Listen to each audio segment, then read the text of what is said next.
guys, so today we are doing an investigation. Lucky for you, it's only like 12 questions maybe. So for this video, I'm not really sure how I'm going to do it, I'll be honest. I think I'm just going to show you the pictures that are going to be used in the investigation itself and just talk about them a little bit, because I can't really tell you too much information about them without telling you the answers to the questions themselves. So let's just see what happens. All right, so for the first one or two questions, you're going to be using this data sheet. Miss Cook writes the percent of correct answers on each 10-question quiz she grades. On this quiz, 100 points is equal to 100%. If a student has 8 correct answers, the score is 80%. This means 80 out of 100 points are earned. So if a student only got 1 right, they would have a 10% on the quiz and they would have gotten 10 points out of 100. If the student got all of the answers correct,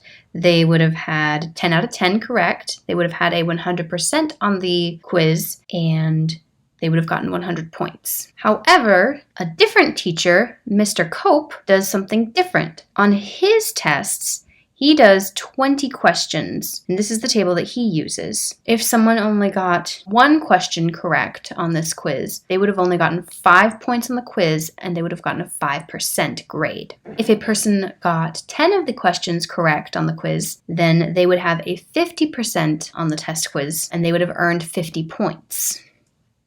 The next part is going to be using this data regarding a pay schedule. Someone works for $10 an hour. That means every hour they work, they get $10. For example, if I worked for $10 an hour, if I worked 1 hour, I would get $10. If I worked 10 hours, I would get $100. You can change that data column that we had, that table, and you can turn it into a graph. Okay, so here is the picture of the data column again, and then here's a picture of what it looks like in graph form. Up on the top we have the title, Total Pay for Hours Worked. On the left-hand side it says total pay in dollars, and going up vertically we see that there's 0, then 10, then 20, then 30, then 40. That's how much she's getting paid. And on the bottom, going horizontally, it says total hours. So 1 hour, 2 hour, 3 hour, 4 hour, 5 hour, 6 hour, whatever. Okay, so I'm gonna have you guys create this graph as part of the investigation on a spare piece of paper, just any piece of paper. And I'm gonna have you extend the graph, make it a little bit bigger, so that you can see how much money this person would make if they worked for 8 hours. You probably already know how much, because y'all are smart as a whip, but I'd like you to just do the table thingy anyway, because that's what I want you to do. Next, we have another data table and graph. They both have the same information on them. For every hour that she hikes, she travels 4 miles. We see that in both the table and on our graph there. So the questions about this one are going to be similar kind of to the last one. They're just going to ask how far has she gone in that time? How far would she go in a certain number of hours? Yeah. Really, I think the only new thing in this investigation, if I'm being completely honest, is when it starts talking about the coordinates and the coordinate planes on a graph. So for example, this square right here is drawn on a graph. We have point A, B, C, and D. Next to D and C, there are a pair of numbers. These are the coordinates for those points. And the order that you put these numbers in is very important. The first number corresponds with the number on the horizontal line. It's also called the x-axis.